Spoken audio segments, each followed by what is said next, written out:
Hi everyone, welcome to this tactical session. This is Coach Ash. I'm very excited to get this season going. We've had a couple of games so far. I know that obviously the second game against Subire, Mexico, was a tough one. I understand that obviously it was tough for the players to concede that many goals, but also play against players that are of a much higher level, that have played a lot more, that know what they're doing, that have a lot more experience. And for me as a coach, that is the ideal and that's the standard that I want to get to. And I think the only way to do that is with patience, for players to train, to come to practice, to always listen, to always be ready to learn. But also as a coach to give them the freedom to make their own choices. If I coach a team to play in one specific way or in two specific ways or in three specific ways, it's going to limit us as a team. So during games, if I tell a player what they have to do on the ball, whether to dribble, to pass to a certain player, it's not going to help them in their development. It's going to limit them, as a player. So for me, tactics are only there to give us a structure as a team. A structure in terms of shape, attacking and defending, so that when a player has the ball, they know what their teammates are going to do in possession. When we lose the ball, each player knows what their job is out of possession. So without a further ado, this is going to be the shape that we're going to be playing with this season. I strongly believe in this shape.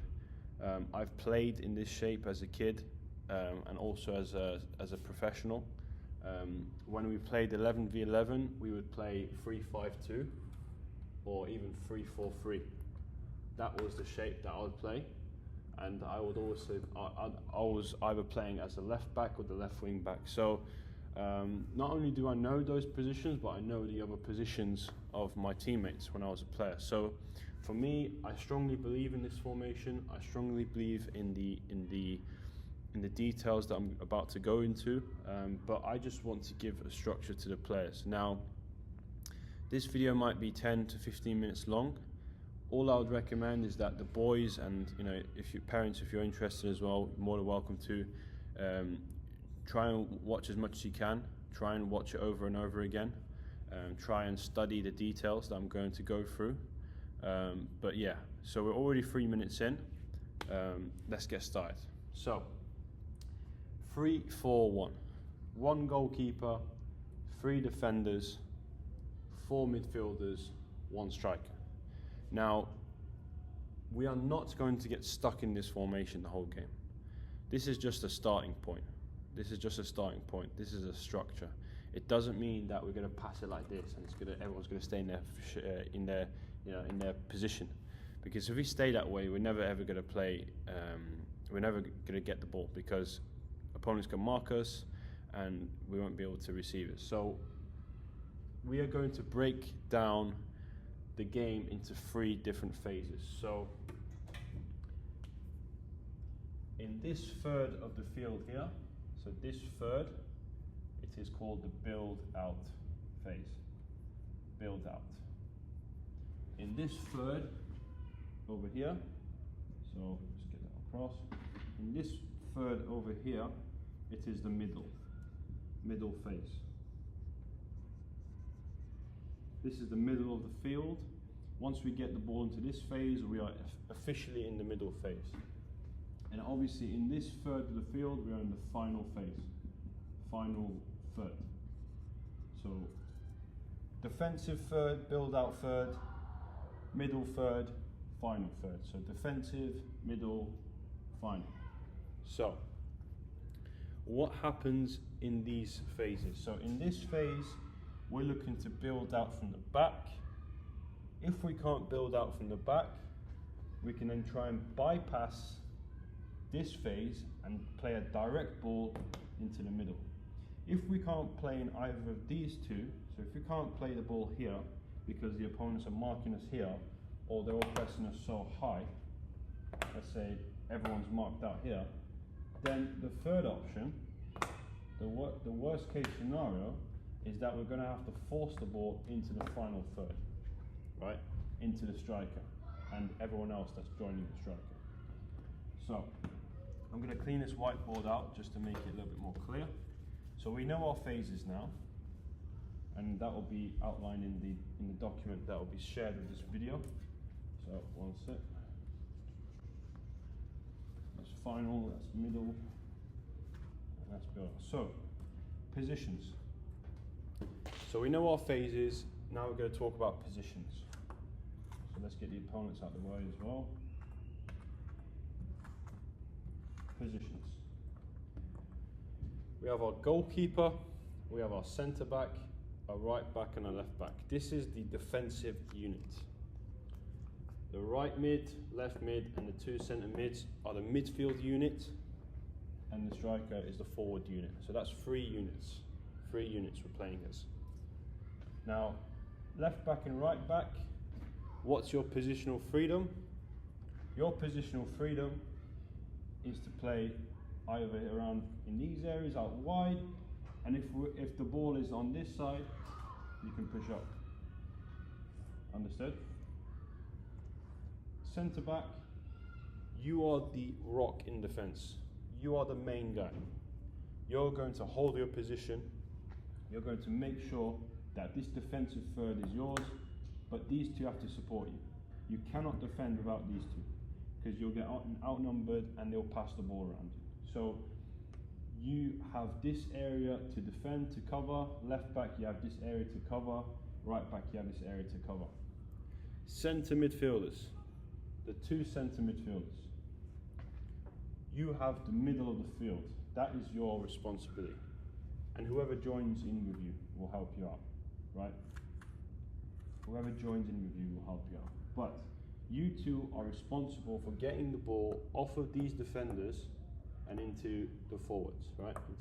Into the striker or into the wide players.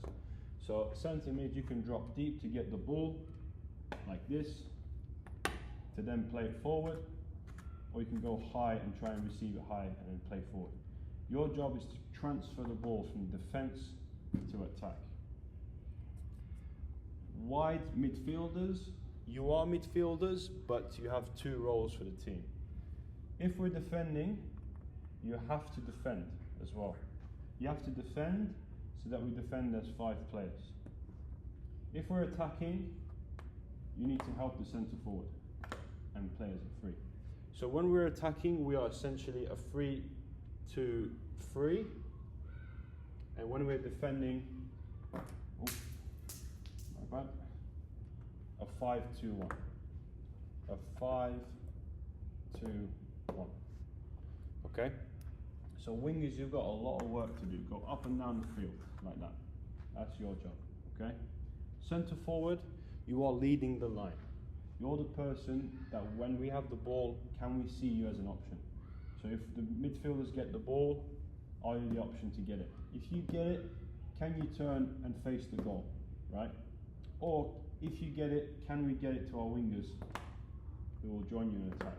If not, can we work with the midfielders to retain possession? Understood? So those are the positions, those are responsibilities. Okay. Now, the first phase we're going to talk about is building out from the back. Now, these are simple instructions that we should always remember, and some of the boys already know this from practices and what we've done in games so far.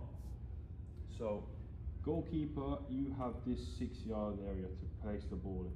That's the only area you're allowed to kick the ball from in goal kicks. So if you've got the ball, or let's say in open play, so if the players pass the ball back to you, we're going to look to place or try and receive the ball wide of this area. So either side, like that. Right, so either side.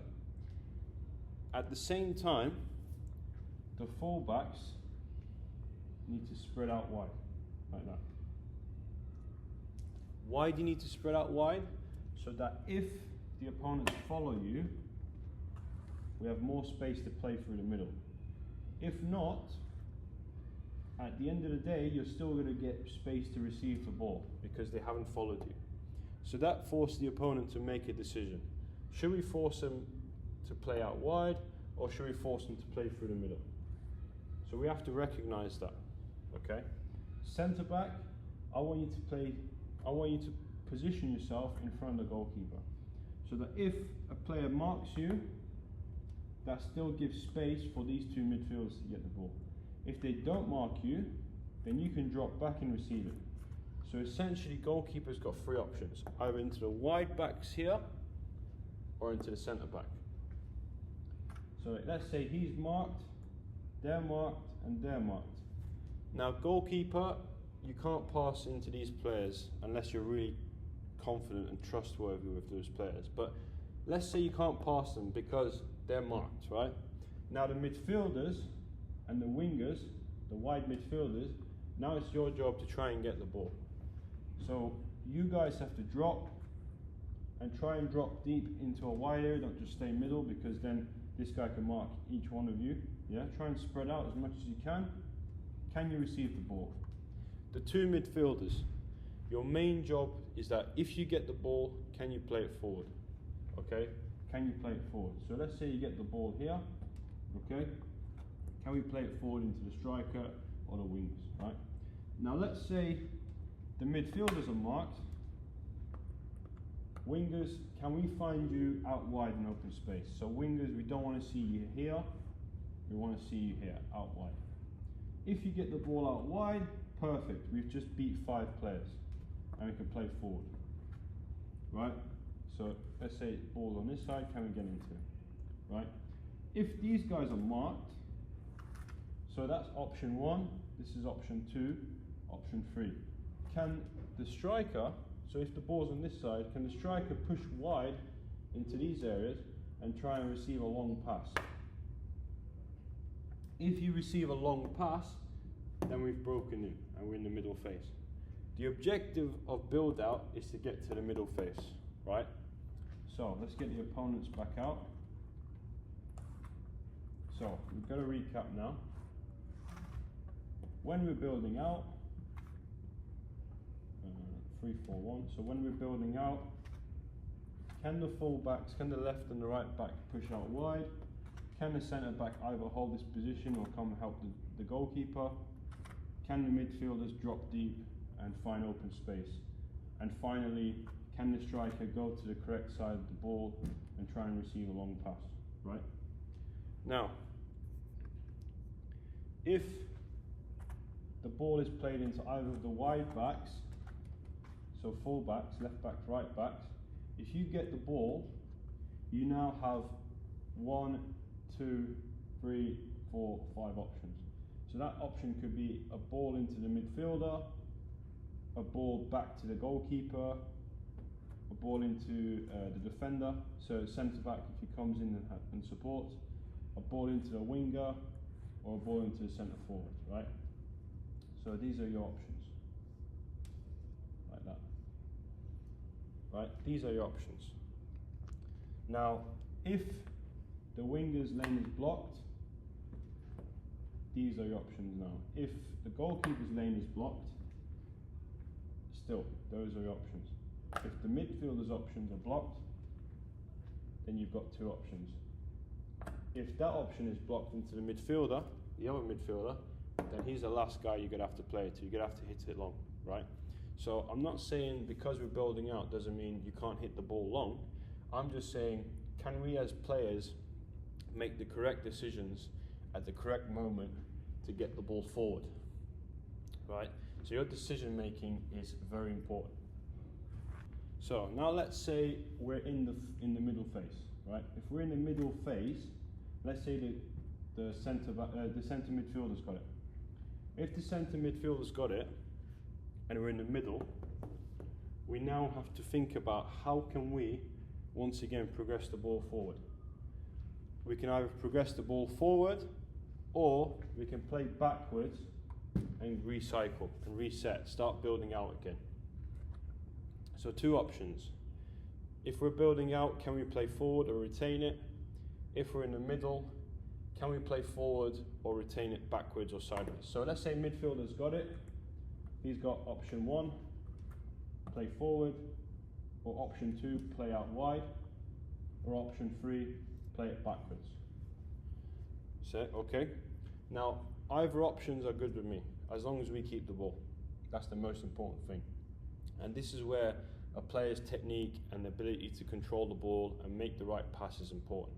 Because if we can't do those things, yes, we're going to lose the ball. But that's where defending comes in. And obviously mistakes are okay at this club. We're trying to help everyone be confident on the ball. If we do play it forward and we get it into the final third, now the striker cannot be alone. We have to quickly support him and join him. Now, left back and right back, you have my permission to go forward as long as one of you stays back. So if, let's say, the ball's on this side, the left back can make a run inside, but then the right back has to stay with the centre back. We need at least 2 players back at all times, okay? And a midfielder if you drop deep, if you stay deep, right? So, recap. If the ball is played forward, can the wingers push up to help? Can a midfielder push up to help? Can a fullback push up to help? So, fullbacks one more time. If one of you go, one of you has to stay. Midfielders, you 2. If one of you go, one of you has to stay. So we defend as a 3. So that if we lose the ball, in the worst case scenario, we're defending as a 3. So, we've talked about build-up, we talked about middle third, we talked about final third. That's attacking, right? Now, as a defensive team, so when we lose the ball, how do we play, right? So we are 3-4-1. The most important principle when we're defending is that can everyone be behind the ball? So if the ball's here, we do not want to see any of our teammates behind it. So if we lose it here, we have to make sure all of us recover quickly to get behind the ball. So I'm going to recap that. So let's say opponents are here, right?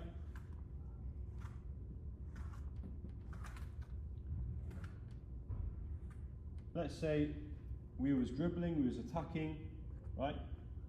We was in the final third. We lose it. Now we have to recover quickly and drop into our shape, right? We have to drop deep into our shape. Now, we have to be behind the ball. So that's the first thing. The second thing is, can we be compact, tight? So I'm going to show you this now. If we defend like this,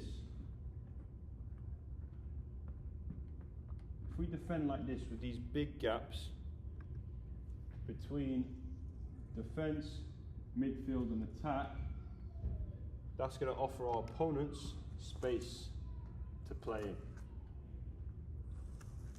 If they receive it here, the midfielders won't have enough time to recover. That's going to leave them 3v3, even 3v4, and they can attack and score. That's going to be very risky. So how can we solve this problem? Can we push up and be compact? Compact, right? So when we're behind the ball, can we make sure our defenders aren't staying back so deep? Can they be close as they can to the midfield line? And if, let's say, the forwards are here, can the midfielders push up? So if the midfielders push up, what does that mean to the centre-backs? They have to push up to the defenders. They will have to push up as well. So can we be compact? That's the second thing. The third thing is, can we be, so that's compact, can we be narrow? So narrow, right? Narrow. So what does narrow mean? If the ball is on this side and we are stuck spread out like this, like that, so if everyone's behind the ball and we're spread out like this, now the opponents have space to play through us, right? To play through vertically, right? So if we stay wide like this, it's going to give our opponent space again. So how do we counteract that? We have to become narrow. So what does that mean? So midfielders narrow up, striker narrows up, defenders narrow up. If the ball's on this side, we have to lock the field into one half. One half, right? One half. So that means that the left winger has to then tuck in, the left back then has to tuck in, the right winger has to push up, and the right back has to push up. So that we're pressing against them and then forcing them to this side. If the opponent switches it to this side, what do we have to do? We have to shuffle across. So striker shuffles across, left winger shuffles across, two midfielders shuffle across, right winger shuffles across, and the back three shuffles across. So always shuffling across, both as a compact team and also as a narrow team. So first thing, defensively, can we get behind the ball? Second thing we need to think about is, can we become a compact team? And thirdly, can we become a narrow team? So can we become compact? Can we become narrow? Okay, so that's defensive principles. Finally, partnerships. So partnerships, what does partnerships mean? What I mean by partnerships is communication, right? The goalkeeper needs to communicate with the defenders. So let's say they're too deep, goalkeeper needs to tell them to push up. Defenders need to communicate with the midfielders. So if the midfielders are too high, they need to drop back, right? Midfielders, now you need to tell the wingers to drop back and defend, okay? If we're in a situation also, if the defenders on their own, they need to tell the winger to help and support. So the winger and the left winger and left back, for example, you're a partnership. So I'm going to actually draw some lines to help you out with that. So we've got striker, we've got two midfielders, we've got two wingers, one centre back, two full backs. So ideally, we'll edit this out. So what we're looking for from partnerships, goalkeeper needs to communicate with these guys, defenders need to communicate with these two, the full backs need to communicate with the wingers, midfielders need to communicate with the striker. Okay, so goalkeeper to defender, defenders to midfielders, midfielders to strikers, full backs to to winger. Okay. If a fullback is too high and the wing is defending, now they've just swapped roles. So the winger needs to tell the fullback now to recover and help out, and defenders are 5. So that's what we're looking for from a tactical point of view. I know it's a lot of information. I know it's going to take a lot of time and patience, but that's what the training sessions are there for. That's what the games are there for. By the end of this season, we're looking to achieve all of those things from a tactical point of view, while also one practice a week working on the player's technical ability. So if we don't have the technical ability to pass and receive and control it, this is going to be very difficult to execute. So over time, as our technique, as our ability on the ball develops, at the same time developing our understanding of tactics and shape and formation, we are going to become 300% better as a team and as individuals. So thank you for putting your time into this video. I'm going to break it down into different segments, but essentially that's what we're looking for. So appreciate it, and thank you for your time.